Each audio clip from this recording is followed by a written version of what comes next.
welcome in to the ultimate golf club stamping tutorial. My name is Ben, I'm a PGA professional, and I have been building golf clubs since 2011. What we are going to do in this video is reveal all of the secrets, open all of the doors, and nothing will be left behind the paywall. Just follow through with me on this guy, and even at the end I will show you the results of my latest and greatest project. It's going to be pretty awesome. I'm super excited. Let's jump in and see what happens.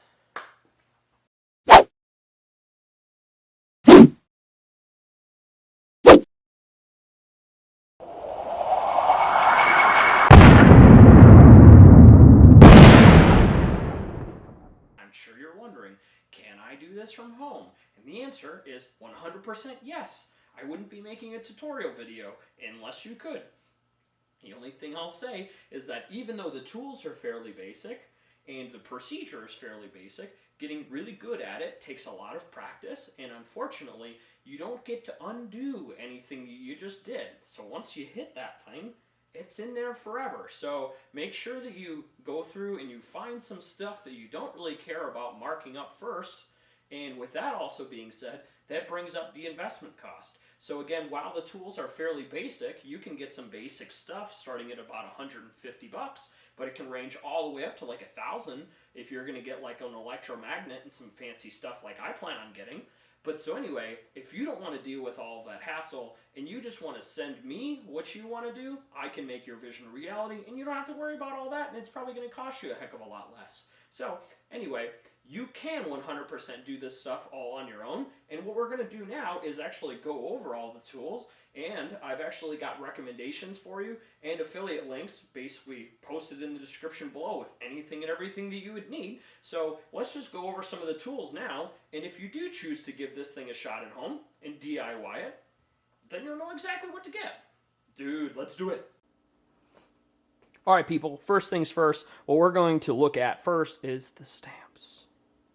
The stamps, these puppies are C.H. Hansen's. These are really nice. These are 5/32 of an inch, heavy duty, as I'm sure you can see there below. And what I would very much recommend is make sure that you're getting a steel setup for steel striking surfaces. So, don't get like some cheap craft ones because you're, trying to be cheap or whatever. Like, make sure that these things don't explode on you, and make sure that they don't like wreck your piece or, get damaged themselves when you're striking them. So C.H. Hansen's. I would also recommend Young Brothers. Those ones are really pretty cool too. And then the only other thing that I would recommend is once you open this puppy up, it's pretty sweet how nice this all sets up. So would highly recommend these. But what you can also look for is the different sets and numbers and setups. So like, do you want this type of font? Do you want that type of font? Do you want it to be a different size? So these are 5/32. 5/32 looks about like that in terms of size. But this one here is a little bit smaller. So when it's a little bit smaller, you can fit more on it, which is kind of cool. But if it's larger, then that means that you can get more pop and more power out of it. So the other thing that I would recommend too, these are 5/32. This is 5/32. You can do 3/16, you can do an eighth, you can do a quarter. I probably wouldn't do like a half inch, and I probably wouldn't do a quarter inch. Half inch is gigantic, and a quarter inch is teeny tiny. You won't even be able to see it. So I would recommend 5/32 and probably an eighth in those two. You can get uppercase, you can get lowercase, blah, blah, blah, blah, blah. But again, these C.H. Hansen's are super nice. This is the 36 pack with everything in it. But then you can also go after Young Brothers and a couple other ones that I'll link down below too. This is a hammer. Thor's hammer. It's just a hammer.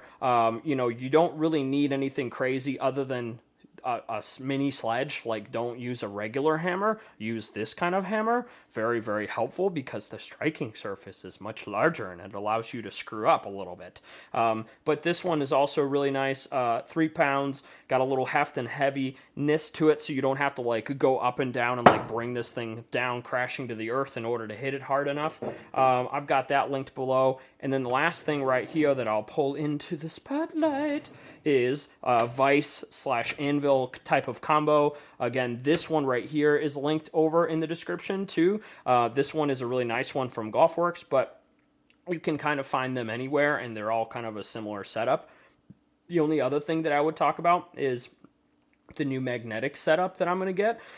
New magnetic setup is basically just a flat surface with a bunch of different magnets inside of it, and so you can basically go and you can put it on there and it goes and it sucks to it, and then it doesn't move around. So that's really, really nice, because as of right now, I make sure that this thing is no shaft on it when I want to stamp it. Like, you can't have a shaft on it, and you can try and clamp this thing if you want with this big old C-clamp, but I mean, at the end of the day, it's not a great process, because it's going to kind of get in the way, and like where you stamp it's weird, and then you're like in here trying to like, and then you're trying to make sure that it's straight, and you're trying to hit it, and then you look at it and you're like, oh, it looks terrible. So I wouldn't recommend that setup. This is fine. Take the shaft off if you're going to do it that way. Otherwise, get an electromagnetic setup or a magnetic setup where that thing just goes.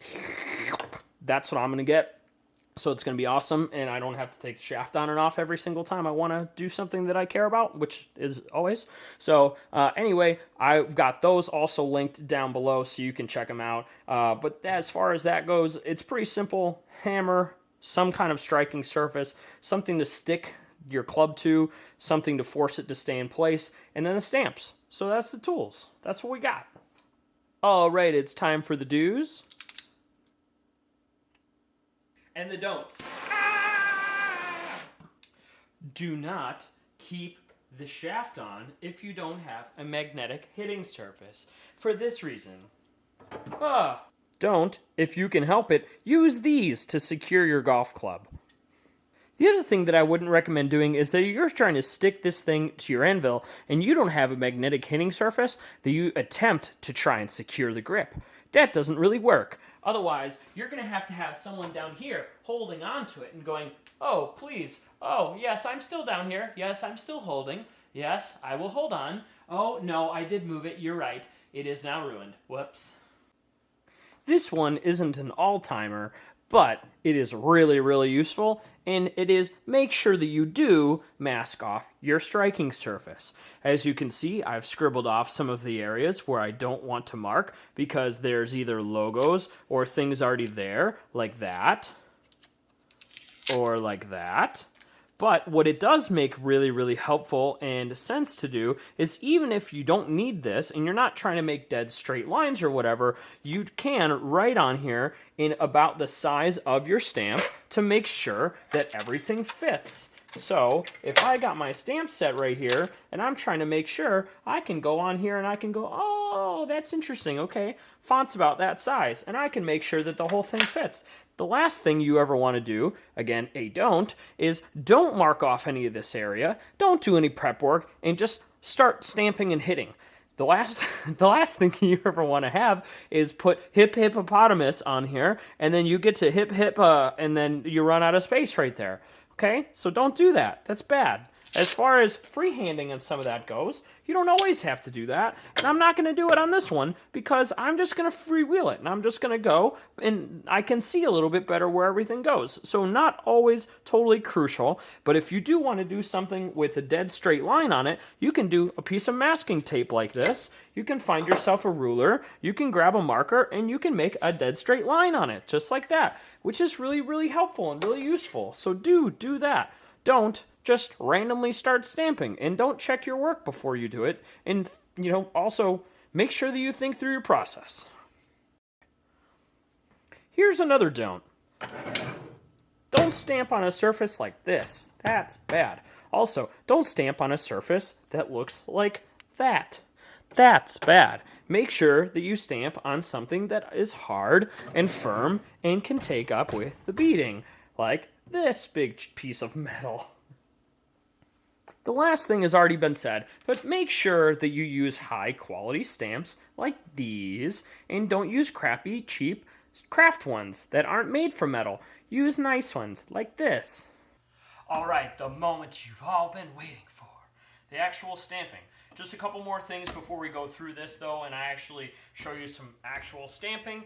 Make sure, first and foremost, and this goes without saying, but I have to say it, that when you strike this thing, you are exactly sure of what you want, and you feel comfortable and ready to go, because you can smash your fingers, and you can also make sure that you screw up, basically. Like if you're not ready to go, and you're not rip-roaring and excited, and you're not feeling fully confident, just stop. But yes, so make sure that you are ready to go. Make sure that once you stamp this thing, you are fully confident.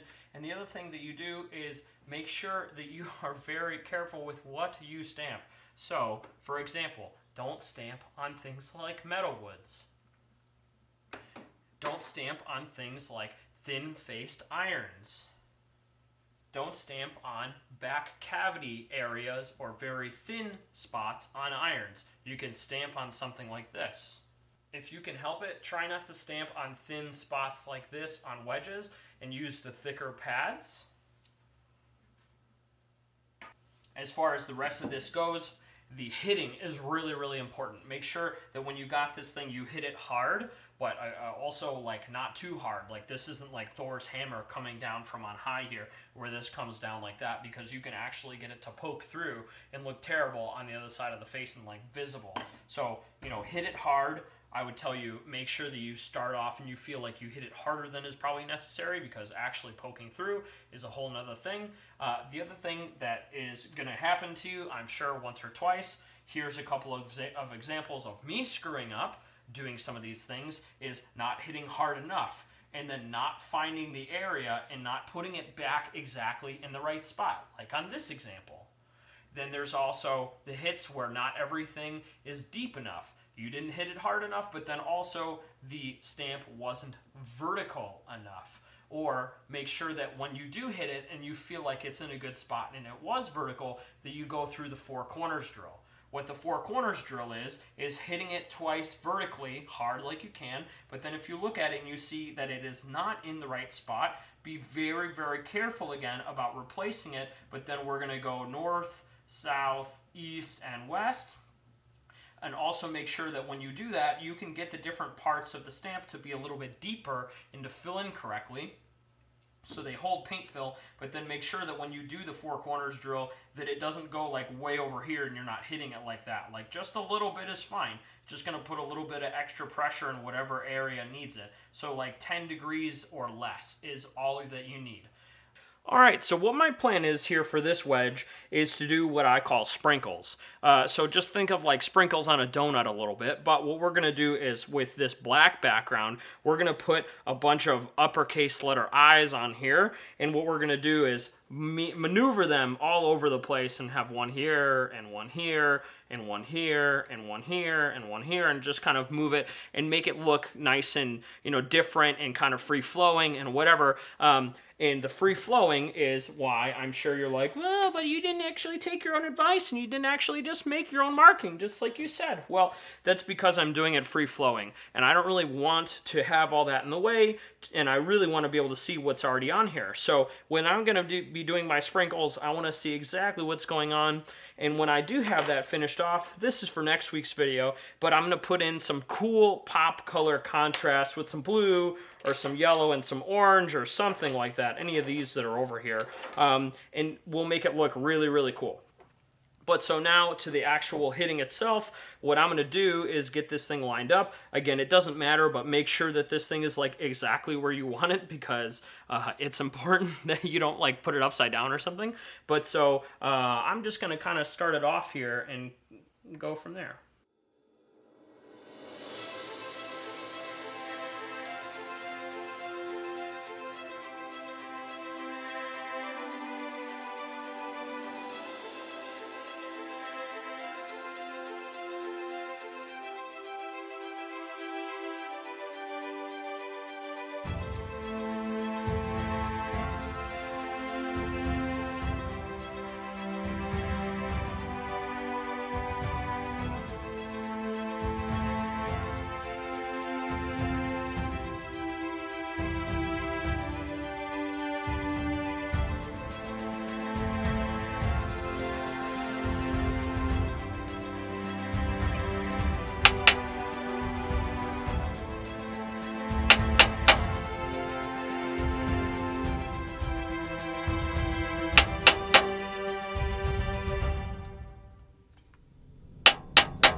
Alright everyone, check out what you've all been waiting for, the results of the stamping with the sprinkles.